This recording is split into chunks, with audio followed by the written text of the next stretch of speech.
गांव चांदपुर में जहां वक्त जैसे थम सा गया था, एक चरवाहा रहमत रहता था।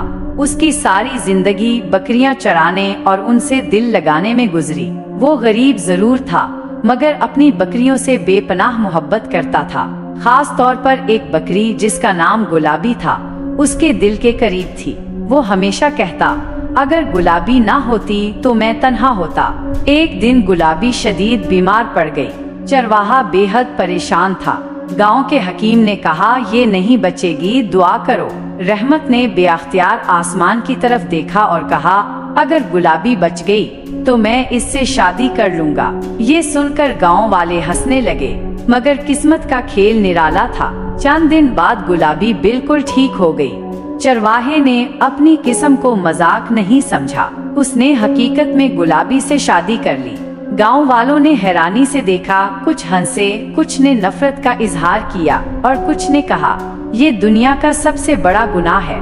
मगर रहमत ने किसी की परवाह ना की। चंद महीने बाद एक और अजीब बात हुई, गुलाबी हामला हो गई। अब पूरे गांव में एक ही सवाल था, बकरी का बच्चा इंसान होगा या जानवर। लोगों में खौफ और तजस्सुस पैदा हो गया। कुछ ने कहा, ये बच्चा नहस होगा। कुछ ने कहा, ये किसी जिन या चुड़ैल की साजिश है। गांव का मौलवी भी हैरान था। वो कहता, ये खिलाफी फितरत है, मगर अल्लाह की मर्जी के आगे किसी की नहीं चलती। जब वक्त आया तो गांव के सब लोग चरवाहे के घर के बाहर जमा हो गए। कोई दुआ पढ़ रहा था, कोई हैरानी से देख रहा था और कुछ बस देखने के लिए खड़े थे।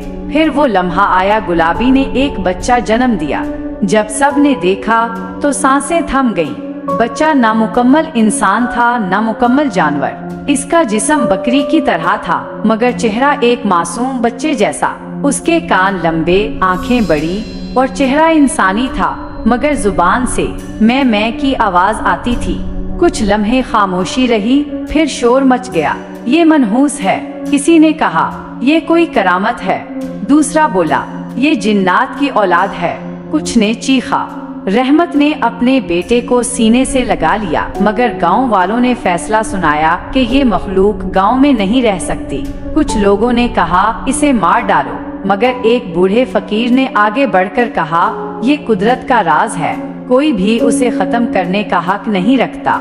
रहमत ने गांव छोड़ने का फैसला किया और बेटे को लेकर जंगल में जा बसा। वहाँ वो इसे इंसान और जानवर दोनों की दुनिया से रोशनास कराने लगा। बेटा चरने में बकरियों की तरह माहिर था, मगर आंखों में इंसानी समझ बूझ थी। वो बोल नहीं सकता था, मगर रहमत उसकी हर हरकत समझने लगा। सालों बाद रहमत का बेटा बड़ा हो गया, मगर वो किसी भी दुनिया का मुकम्मल हिस्सा ना बन सका। वो इंसानों में जाता तो लोग डरते, बकरियों के दरमियान होता तो वो उसे अजीब समझते। रहमत की मौत के बाद वो जंगल में अकेला रह गया। कुछ कहते हैं कि वो आज भी चांद रातों में किसी पहाड़ी पर खड़ा होकर मैं करता है, मगर उसकी आंखों में इंसानों जैसा दुख और तन्हाई नजर आती है। और आज भी लोग यही सवाल करते हैं, वो बच्चा क्या था, इंसान, जानवर या कुदरत का कोई ऐसा राज जो हम कभी न समझ सकें।